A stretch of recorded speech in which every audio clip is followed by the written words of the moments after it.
of course, you famously worked in publishing. Oh, yes, I did. Yes. Just for a little while. Well, what did you do in publishing?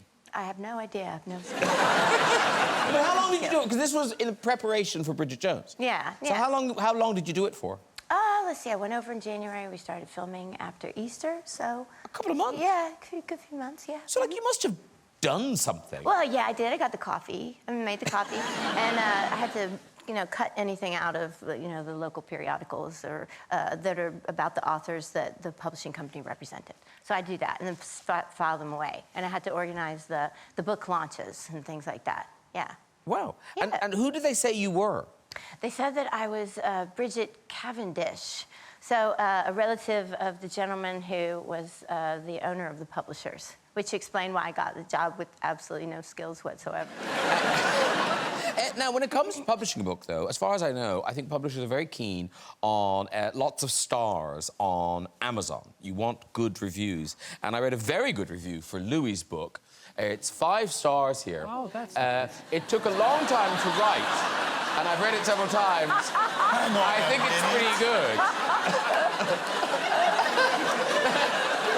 Yes. Now, they've taken it down. They took it down. They thought it was a conflict of interest. I mean, I'm the only person I know who's read my book more than once, so I would think that qualifies me to have an opinion. Yeah. But they disagreed. But the result was that my social media following, then once I announced that this had happened, all en masse began giving 5-star reviews to my book on Amazon. Oh. But all the reviews say, well, I haven't read the book, but I'm sure it's really good. It's all about the stars. Now, you, Grant, when you talk about your co-stars, you're quite open about talking about your co-stars. I don't remember, you gave an interview to Elle magazine, and they asked you about your various leading ladies. Do you remember some of the things you said about them? I think it was regrettable. Well, Emma Thompson, clever, funny, mad as a chair. Well, that's true, you know Emma. Yes, in fairness. Yeah. I'm quite a mad chair. Yeah. Renée Zellweger, delightful, also far from sane. Fair. She is genuinely lovely. Yeah. But her emails are 48 pages long. Wow. Can't understand a word of them. I'll put them on Twitter. Sandra Bullock is genius, a German, but too many dogs. It's way too many dogs. Yeah. Then we get into a run of these. Julianne Moore, brilliant actress, loathes me. Yes. Rachel Weisz, clever, beautiful, despises me. Yes, yes. Drew Barrymore, made her cry, hates me. That can't be true. No. Julianne definitely hates me. No, Rachel Weisz, I think we got on fine. I don't know why I said that. Maybe I was going for a comedy triple. I don't know. I don't know. Who was the third one? Drew Barrymore. She made the mistake of giving me notes. How would you take that? Oh, well, when you're acting with someone and I took them very well, didn't I?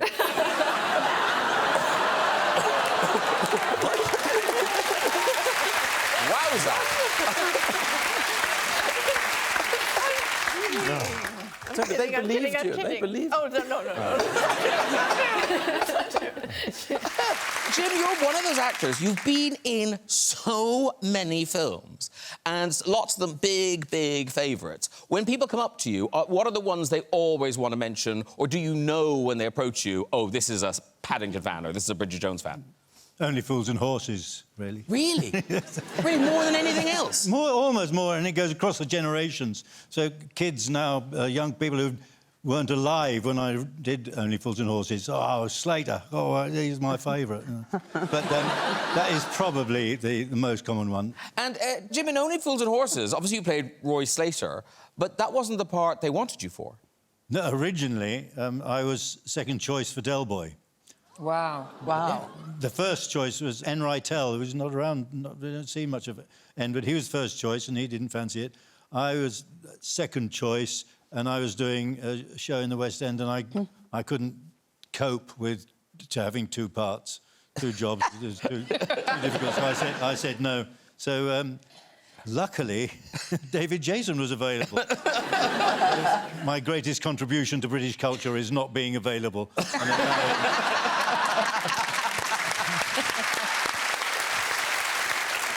As I was saying in the monologue, you and Emma, you know each other of old.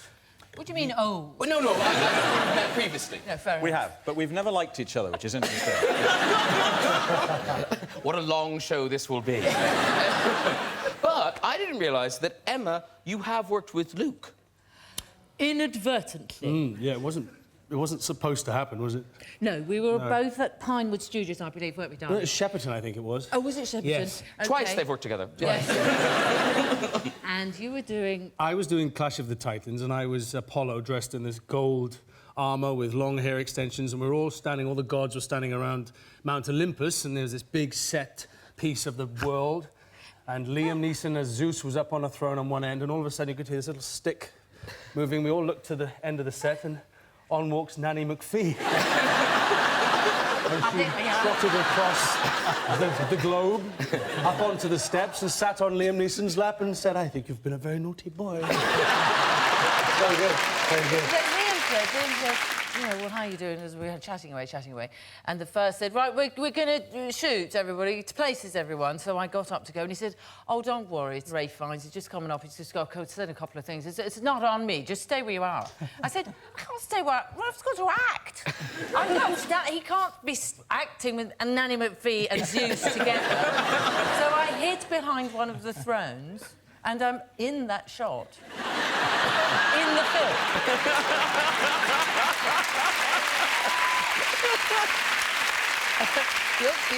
The other thing we noticed about the two of you, because there are pictures of you doing the red carpet together in the various films you've done, and it seems to me you have very different red carpet sort of approaches.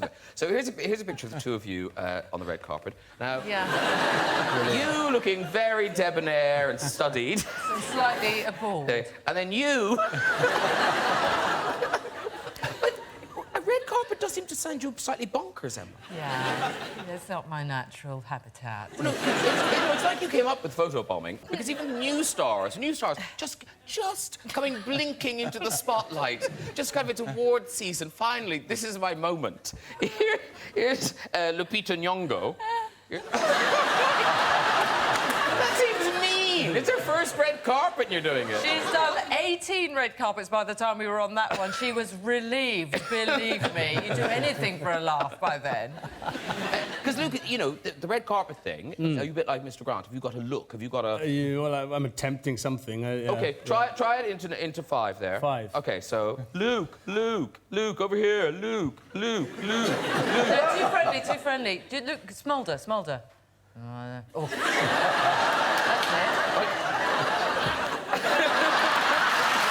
That's it. That's the shot. Very quickly, so lots of exciting things happened. One particular exciting thing happened. Your music in Bridget Jones' Baby. Yes. The movie. Yes, that was a... Yes, so, yes. He's in the movie. I do remember doing that, yes. So, Bridget Jones' Baby, which was the third Bridget Jones movie, they asked us to write a song for it, and we were like, yes, great, it's going to be a big song with the movie, it's going to come out. And so I was just like, oh, imagining that I'm Bridget, and, like, what do I really want? And, like... A baby. Yeah. Did you have one? Gonna say something else. Like, a big right? Hey, here, you should be wearing this. You know, Yeah, it's made for you. I just mean, just because, like... Keep going. I can relate. So anyway, so we write this song called Meteorite. I didn't tell them that was what the song was strictly about, but anyway, the song's called Meteorite, and we go to the premiere of the film. We're like, yay, our song's in this film. Big Yeah, it's big.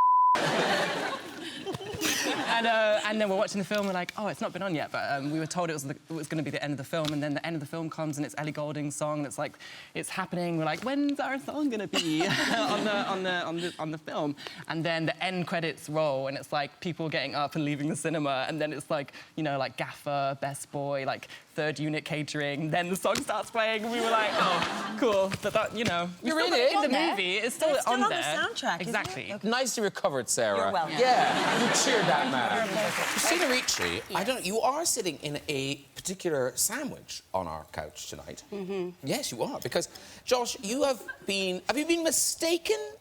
No, I have been mistaken. What, for Matthew McConaughey? All Yes, the time? yes. Oh, the amount of photos I've taken as you, it's unbelievable. You don't understand how many times they thought I was you. Exactly. They've come up to you, gone, who are you? I've built a career of being mistaken for Ed Sheeran. I've had it quite a few times. Do you get laid? You what? Do you get laid?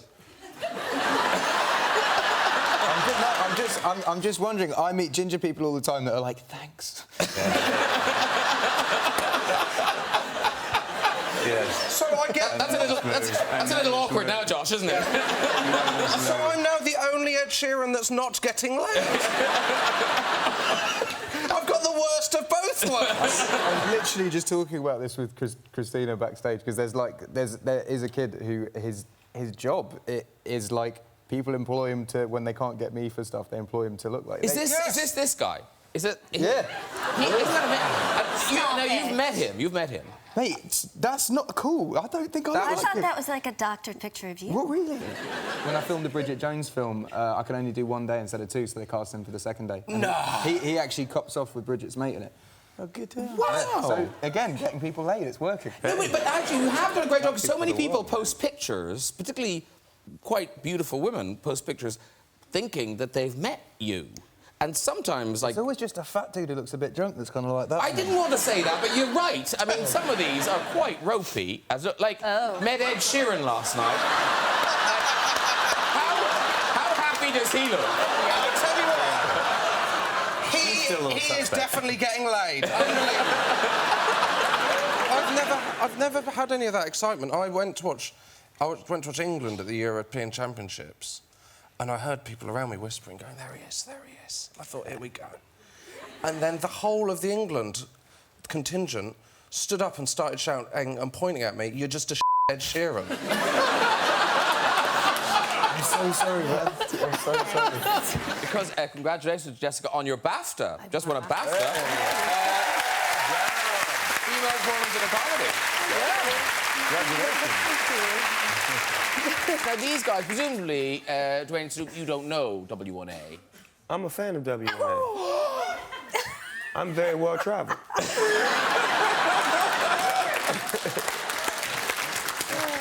If you had to explain it, Dwayne, just say you don't, then Jessica has to explain it. I'm not quite too familiar with it. Thanks for pretending, yeah.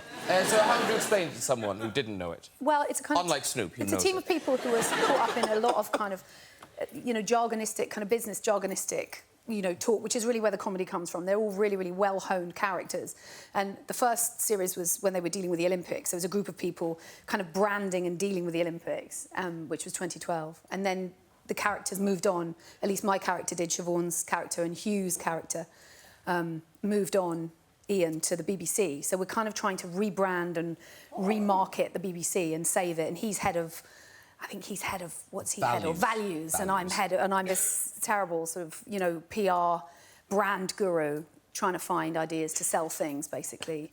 Yeah, Jubilympics, merging the Jubilee and the Olympics, Jubilympics. That's now in the dictionary. Snoop's getting ideas here. He's loving it. Yeah. Do you find yourself doing it in life?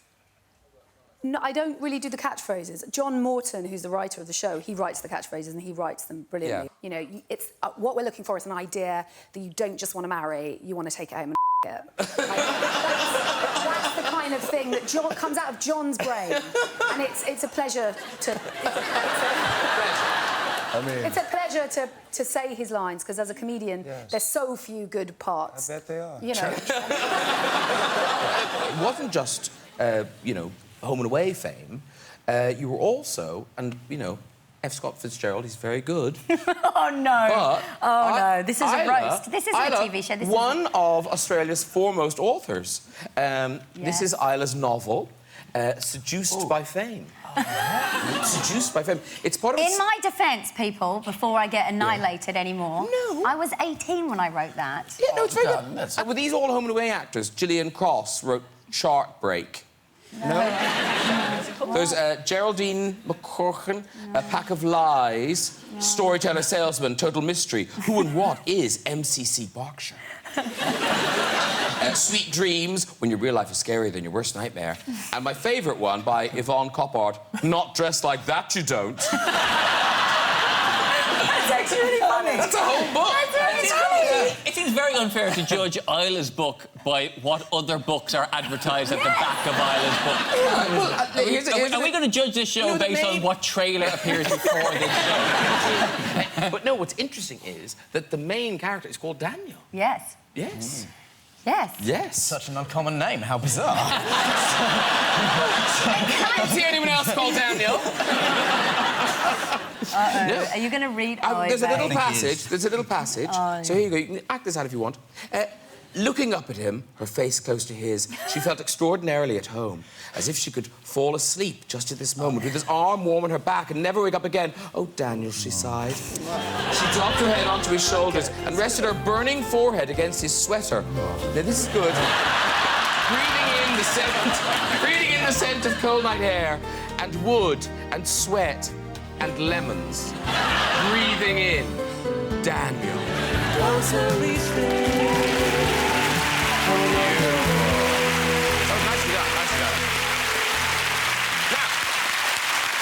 Now, I don't know if you've touched Celia Imrie, but it's like she's made of rock. What? Oh, so fit. So fit. Actually, I've got one arm that's quite good. Try that, Sean. That's great. It's one arm. The other arm's not so good. Can I have a go at that one? Yeah, go on. Can I... Right. But that one's better, I think. Why is there a... Because I carry more. Yeah, ice is heavy. Yeah. Well... Why is that... Sorry, I'll stop touching you. This is wrong. This is wrong on so many... You don't mind? But I think, oh, no, I quite like it. But I carry more on my right arm. Is it taekwondo? Taekwondo, yeah, I'm an orange belt. But even when you practice that, you're in fights. Well, yes, but it was a long time ago. But you're so polite, I can't imagine you in a fight. Oh, Graham, you don't know the other side of me. Really? You really don't. Is it Celia Unleashed? Yes, and if you get very, very good, if you get to, like, Dan level, you have to register your hand and your feet with the police station because they're lethal weapons. I promise you. I promise you. But I'm not... Did they just tell you that? But I'm not at that stage, and it was a long time ago. But we know you can sing because, of course, we heard you singing as Lola in Kinky Boots. Oh, that's true. Yes, there you are, singing in Kinky Boots. And now, apparently, you kept the Kinky Boots. I have them back now. They're not... I don't know if they're the actual original first edition Kinky Boots, but I have a pair of them now, which I lost for a while. Now, I'm interested in this story. How did you lose them? I took them off at a party, and I lost them. It sounds like a good party. One, that you went in those boots, and two, you took them off. Yeah. They were uncomfortable. I took them off at a certain point, and then I was like, where are those boots? And I didn't see them for about a decade, until a friend of mine was moving stuff out of her house, and came across a box, and the boots were in them. So she called me up to say, I have the boots. She stole those boots. Maybe. I mean, I'm not saying that. You're saying. Yeah. She stole the boots, and then 10 years on went, why did I steal those? I'm never going to wear them. Oh, let him have them back. And now you're delighted. She's a thief. Yeah. You've new a job. Very exciting. Next February, Bridget Jones, not 1, not 2, not 3, but 4. Bridget Jones 4 comes out. I know. Excited. So... You are as back as Daniel Cleaver. We've crammed me in. OK. It's actually a very good and moving script. And I say this as someone who's horrid about scripts. This was brilliant, because Helen Fielding, who wrote these books, she had a sad story. She got married to an American screenwriter. She had children, then he died, and she raised the children by herself. And then she started writing a novel about a woman raising children by herself with a dead father or husband. Realised the main character was a bit like Bridget, so made it into a Bridget Jones book. And it's, as well as being extremely funny, it's very, very sad. But absolutely no role for Daniel Cleaver, as far as I could see. But they wanted to cram me in, so we sat down together and invented a preposterous kind of... So, do you wrote your own scenes? Well, I'm quite Queenie and difficult these days. And I felt that what they proposed was fine, but not great.